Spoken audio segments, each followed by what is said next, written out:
Todos, en algún momento de nuestra vida, hemos conocido a alguien que, si existiese en otras vidas, desearíamos volver a coincidir con ella. Anduriñas nos relata una de estas mágicas historias. Este cuento ilustrado nos narra una historia de amor, pérdida y reencuentro entre dos niños que se conocen en los bosques galaicos, llevándonos a reflexionar sobre si realmente los lazos que formamos con algunas personas desaparecen para nunca más volver, o si estos sobreviven en las grietas de los árboles, escondidos entre los versos de poemas antiguos o en los murmullos de las aguas de algún río. Si a ti, como a mí, te gustan las historias reflexivas, te invito a que nos acompañes a recorrer este mágico cuento de la mano de su autor, Diego Martínez Cara, y nuestro conductor, Diego Guerrero. No le cambies, ya inicia Cultura al Derecho.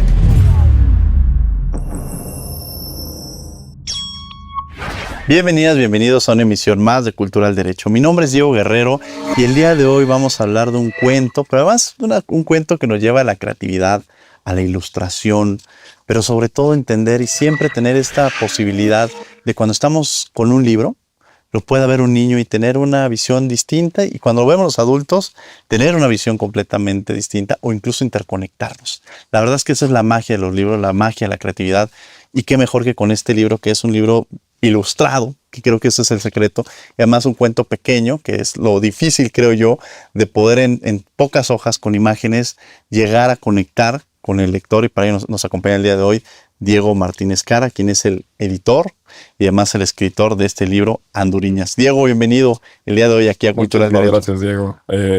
Pues muchísimas gracias por tenerme aquí y por permitirme platicarles un poco de Anduriñas y de todos estos proyectos y locuras que he venido trabajando, buscando justo defender estos géneros, estos formatos, y pues intentar como promover y llevar la literatura a más gente en nuestro país y bueno, en todos lados donde se pueda, ¿no? Se vuelve muy interesante porque generalmente cuando alguien ve un libro de estas características, se imagina que alguien estudió literatura, y tú eres un físico que está sumergido en el tema precisamente de esta creatividad y de esta ilustración.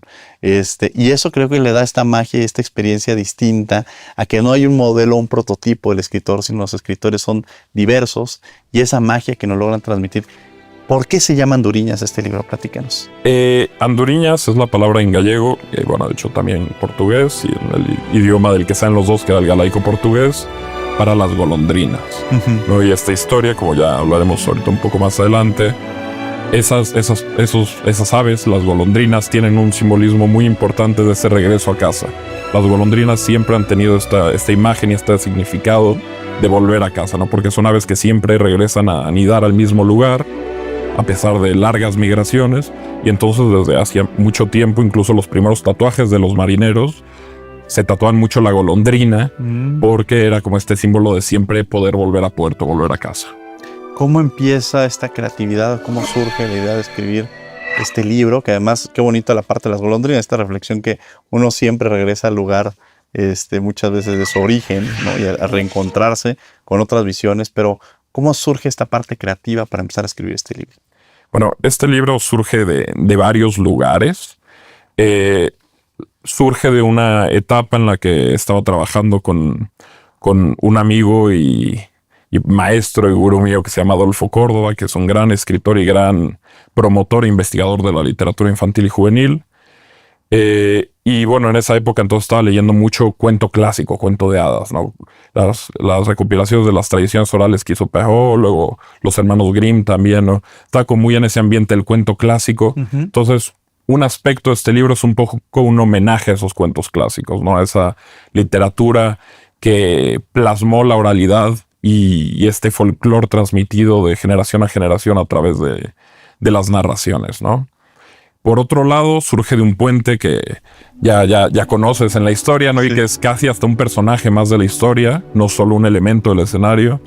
Es un símbolo y pues un personaje casi de la historia. Sí. Y ese es un puente real que está cerca de Santiago de Compostela, en Galicia, sobre el río Ulla, y que bueno, ese puente es de orígenes, me parece que romanas las bases, y después se reconstruyó.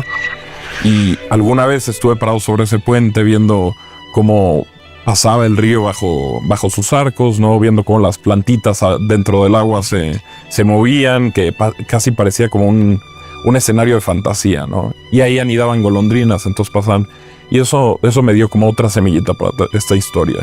Y una tercera fue un poema de, me parece que 1872, aunque después ha sido discutido si primero era una canción popular y después este hombre que se llama Manuel Curros Enríquez lo escribió como poema, o si más bien se volvió canción popular después, ¿no? Uh-huh.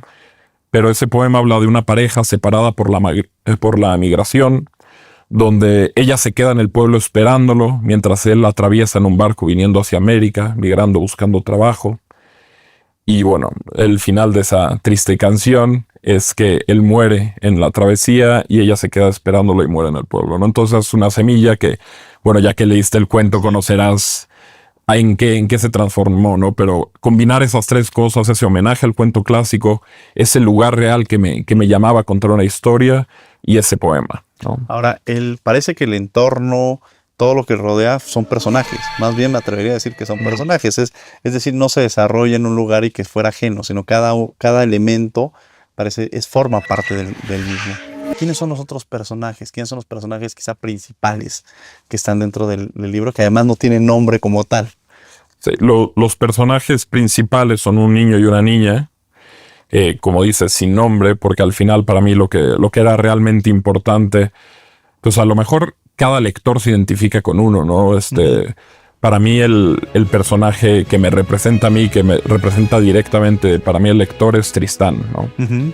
Y llamémoslo así como para ponerle un nombre, pero el niño del libro, para mí representa un poco el lector, ¿no? Porque es el que descubre a esta otra chica, el que se la encuentra, el que descubre el mundo mágico a través de ella y el que nos guía en la historia, ¿no? Es como también el motor de la historia, porque cuando él desaparece o deja de regresar con ella, es cuando detona como el desenlace de esta historia, ¿no? Uh-huh.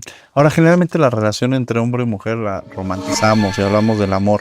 En este libro se habla del amor, pero no de este amor tradicional que vemos en los cuentos, en el cual, sino permite también que un niño, que una niña lo lea y que identifique incluso que el amor tiene variedades y que incluso la amistad es un amor y que no necesariamente tendríamos que relacionarlo a esta figura que cotidianamente vemos en los libros del amor pasional y romántico que existe, ¿no? Sí, bueno, por lo que escribo ya lo verás, a mí me gusta, mi escritura es muy, muy, muy romántica, por decirlo de alguna manera, muy clásica, pero justo creo que hay que poder tomar lo que nos gusta de eso, lo que nos gusta de ese lenguaje y alejarnos de los clichés y de las interacciones y estereotipos de aquellas épocas que a lo mejor hoy en día pues ya no son actuales, ¿no? Uh-huh. Hace poco me decían, ¿no? Me recordaban la cita de Víctor Hugo de que soy un hombre de mi siglo, de mi tiempo, uh-huh. Y pues es un poco, ¿no? Todos nos debemos a pesar de que tomemos estilos e historias de otras épocas, creo que hay que actualizarlas y es un poco lo que intenté hacer con ese amor, ¿no? Ese amor es el amor platónico, es el amor de todos tipos, amor fraternal, amor de familia, amor de amigos, uh-huh. Amor romántico si quieren también, pero es el amor en general, ¿no? No quise forzar a los dos personajes a que tuviera que ser amor romántico y también justo, ¿no? Que los niños cuando lo leyeran no entraran en este círculo en el que luego los metemos de, si tienes una amiguita y es tu noviecita, uh-huh. ¿No? Para nada, ¿no? O sea, el amor es un sentimiento y una fuerza y un concepto mucho más amplio que eso. Y eso quizá nos atrae justo a este tema de los derechos humanos, al no sexualizar a los niños y este vínculo que se va generalizando entre hombre y mujer y que van creciendo y se interpreta que la única relación que puede haber es amorosa en otro sentido, cuando la amistad también forma parte del amor. Y romper con este adultocentrismo. Cuando se escribe un libro que va dirigido, la pregunta es a qué público va dirigido, si hay un público al que lo vas dirigido. Y si este público que yo imaginaría que pudieran ser niños, niñas, adolescentes, que también creo que es el adulto el que también lo percibe. Sin embargo, poder tocar esas líneas y que el niño cuando lo lea lo sienta suyo, pero que el adulto también le dé otro trasfondo, creo que esa línea tan delgada es complejo para que logres atraer el sentido de uno y de otro, ¿no? Que son públicos diferentes. Y por eso mi gran pregunta siempre es, ¿a quién va dirigido? Desde un aspecto editorial y desde marketing, ¿no? Siempre uno tiene que pensar como el target, ¿no? Y el público al que va dirigido y cuál es tu audiencia, ¿no? Y sí es importante. Pero cuando yo escribo, muy honestamente lo escribo para mí. Escribo lo que a mí me gustaría leer y como que son las historias que me surgen, las historias que me piden como que las escriba, ¿no? Lo he compartido con niños de diferentes edades y han conectado de forma maravillosa, con adultos y han conectado de otra forma y creo que para mí el origen de eso está en eso, ¿no? En no pensar tanto en lo estoy escribiendo para esta persona, entonces tiene que tener este contenido, estas palabras, ¿no? No, yo lo escribo para mí. Y de esa forma creo que lo que llega es algo suficientemente honesto y puro como para que la gente conecte más fácilmente con él, ¿no? Vamos a tener que ir a un corte, pero no se vayan. Estamos en Cultura al Derecho platicando sobre este libro Anduriñas con su autor. Y además vienen muchas preguntas. ¿Cuál es el mensaje que se quiere mandar? La importancia de la ilustración en los libros. De esto vamos a platicar regresando. No se vayan.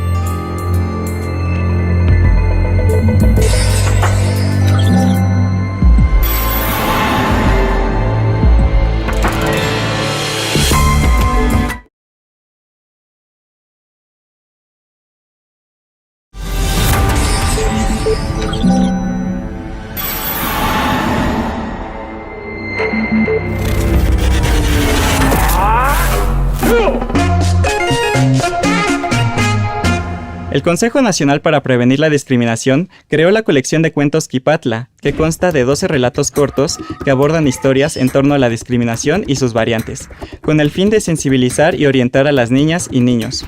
Las historias se desarrollan en el pueblo de Quipatla, cuyos personajes se enfrentan a diferentes situaciones de exclusión por diferentes razones: su religión, género, apariencia física, origen étnico, condición socioeconómica, entre otras características que no deben condicionar el valor de una persona, promoviendo la igualdad y el respeto. A través de las narraciones con un enfoque lúdico, se ofrecen herramientas que generan espacios reflexivos para dialogar y escuchar las opiniones de las niñas y niños ante las adversidades, y con ello, proponer soluciones y acciones encaminadas a la tolerancia. La autora de estos títulos es Nuria Gómez Benet y puedes encontrarlos en la sección de Quipatla del sitio web de la CONAPRED, en formato de cuento, audiolibro e incluso en video.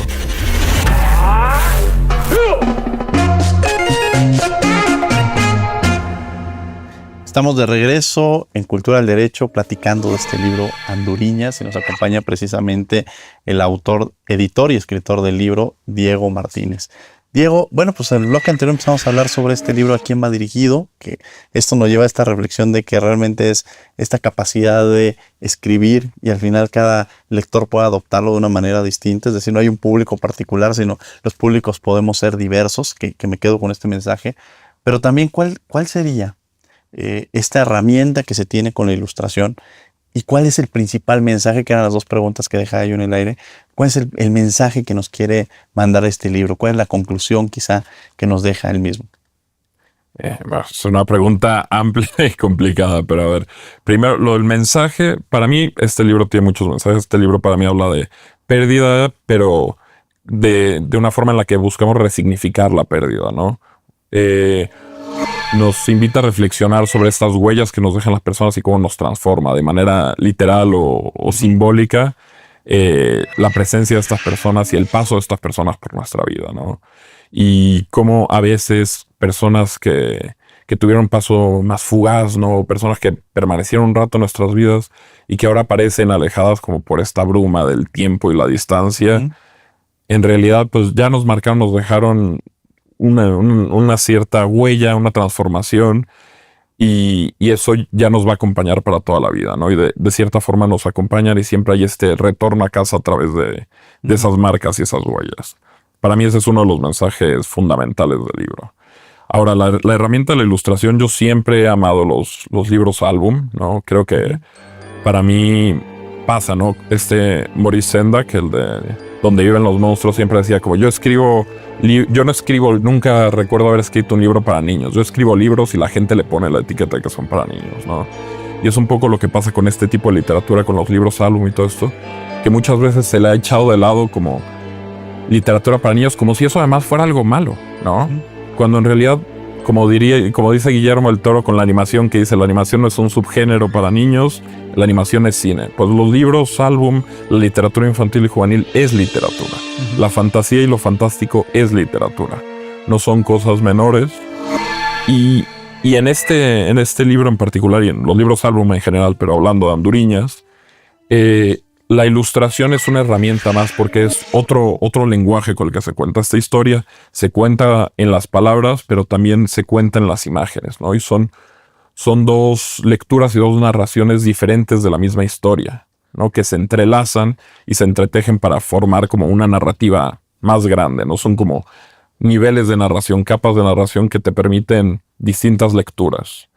Por un lado, para lo mejor para públicos más pequeños, les ayuda que a lo mejor si les cuesta todavía seguir el texto y cosas así. Yo he visto niños muy pequeños en particular con su abuela, leyendo que lo leían como a través de las imágenes y entendían la historia a través de las imágenes, ¿no?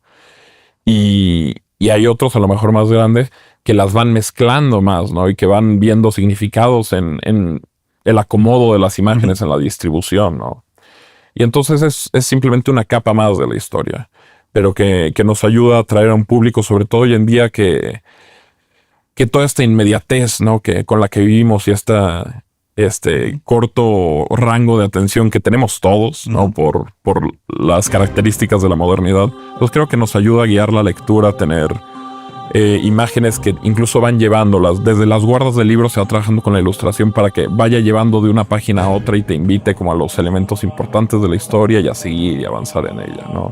Sí, hablas de uno de los grandes, quizá mexicanos reconocidos, que es Guillermo del Toro, en este realismo mágico, que además él juega con cosas históricas. Me recuerda el Laberinto del Fauno, con el franquismo, Pinocho, ¿no? Que te va llevando desde un contexto histórico, con ciertos personajes reales, pero con esta magia. Y cuando yo vi este libro, ahorita que ocupaba la palabra Guillermo del Toro, era eso. Me llevó evidentemente este personaje. ¿Hay una influencia de él en ti o es una especulación mía? Por supuesto, no, súper atinado. Guillermo del Toro es de las personas que más admiro y que más influye en mi trabajo y hasta mi forma de ver la vida, ¿no? Creo que es una persona admirable en todos los sentidos. Comparto muchas de sus inspiraciones y de las cosas que a él le gustan. Pues justo, a mí también me inspiran y me llenan para escribir.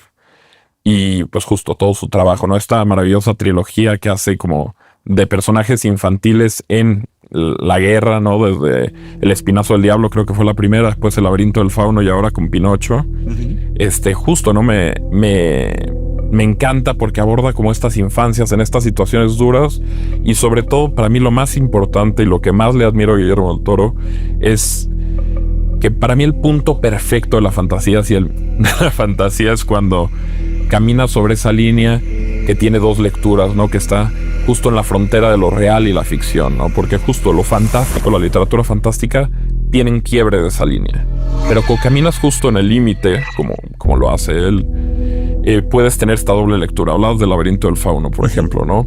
Tiene esta lectura muy real, muy realista, ¿no? De que podría ser creo que no es spoiler para nadie ya después de tanto tiempo, pero podría ser a mis ojos, ¿no? Con la lectura de esta imaginación escapista de una niña en una situación tan dura como vivir casi con una niña encerrada en un cuento de hadas, ¿no? Atrapada con un padrastro capitán franquista, ¿no? En medio de tanta represión y dictadura, ¿no? En medio de tanta violencia, tanta oscuridad. Entonces que toda esta parte fantástica de la película y de la historia sea como su escape de esta realidad aterradora. Pero también tiene la lectura, aunque sea metafórica, como más literalista de la película, en la que todo lo mágico sucede, sí es real, ¿no? Y entre estas dos líneas, me parece que es cuando la fantasía y lo fantástico le dan un toque mágico a la realidad, ¿no? Porque al ser válidas estas dos lecturas, entonces de repente te deja esa duda, ¿no? Entonces, cuando lo fantástico logra eso, es cuando después vas caminando por el bosque y ves un nudo en un árbol que parece una cara, ¿no? Y entonces dices, esto en la antigüedad habrá sido algo, habrá sido o como ves un pequeño insecto volando y dices, ¿y si esto fuera un hada? ¿No? Y es como estas cosas que te permiten jugar y este quiebre en el que la lectura realista y la fantástica son ambas válidas, es el punto más maravilloso de la fantasía, ¿no? Yo te quiero platicando contigo, me dio mucho esta parte de la creatividad. O sea, prácticamente me ha quitado el sueño en el inimaginario de que todas las áreas, platicamos yo abogado, tú físico, o sea, todas las áreas podemos transitar a esta figura de la ilustración y esta forma de transmitir a través de este realismo. Y creo que esa es la parte que quizá uno de los mensajes que yo creo que debemos de tener, independiente al área en la que estemos, no perder esa naturaleza y esta capacidad de transmitir a través de la creatividad. Yo creo que el ser humano tendríamos que ser creativos desde mayor o menor medida, pero tratar de explotar esa parte, ¿no? ¿Qué mensaje de estos mensajes que le mandarías a quienes nos están viendo y que les empieza a traer estas lecturas? Y que además dicen, bueno, no, sí, es verdad, estas lecturas no son para niños. Estas lecturas son para seguir fortaleciendo nuestro desarrollo en la vida, ¿no? Pues yo les contaría que se animen a jugar, ¿no? Que se permitan jugar. Creo que todos debemos de permitirnos jugar y para mí, yo siempre que he tenido talleres con niños, les digo que tengo la suerte de que escribir y trabajar con ellos para mí es lo mejor del mundo porque es dedicarme a jugar, básicamente. Y leer, escribir es una forma de juego y de aventura para mí, ¿no? Entonces, animarse a participar de todo este tipo de cosas, animarse a meterse a un libro, a agarrar libros completamente distintos, animarse a zambullirse en historias que a lo mejor dirías, no, es que esto no es para mí porque yo soy un hombre serio, ¿no? Yo soy un abogado y no puedo estar leyendo cuentos de hadas y literatura fantástica o ciencia ficción y cosas así. Permitirte leer de todo y te juro que yo he visto libros Salum que además de ser un objeto de arte casi, bueno, no casi, un objeto de arte, tienen tanta o más profundidad que muchos libros que son una mole gigante, ¿no? ¿Cómo se desarrolla ese trabajo? Que además esta es la parte interesante entre el escritor y el ilustrador. O sea, cómo van caminando, cómo se va, el escritor termina, o sea, en qué momento se da esta conexión. Cuando tú ves el libro dices, esto es lo que quería. O sea, esa parte se me hace este acúmulo de creatividades, ¿no? Pues es muy diferente en cada situación, ¿no? Hay editoriales que lo trabajan de forma diferente, hay editoriales que lo imponen un poco más, ¿no? Que es como que te compramos el texto, pero nosotros imponemos esto. Hay otras que dan más libertad a que el autor tenga más voz del ilustrador con el que quiere trabajar. Hay diferentes formatos. A nosotros en Corda nos gusta mucho trabajarlo pues muy de la mano, muy horizontalmente. Entonces siempre desde el principio le hacemos las propuestas bueno, en general yo dirijo eso, me gusta la dirección artística dentro de la editorial. Y entonces pues justo, ¿no? Con diferentes ilustradoras, ilustradores, artistas, como que los pongo en contacto con el autor y entre los tres vamos peloteando ideas, vamos aterrizando bocetos. Y justo juntando esas dos lecturas, ¿no? Creo que siempre es importante darle ese margen, ese juego al ilustrador para que plasme su propia lectura de la historia, ¿no? No solo darle mecánicamente, aquí píntame una flor con 7 pétalos, ¿no? A lo mejor si eso es simbólico para tu historia, sí, puedes darlo como una pista. Pero siempre darles juego de que sea su propia lectura de la historia porque eso solo va a enriquecer el libro.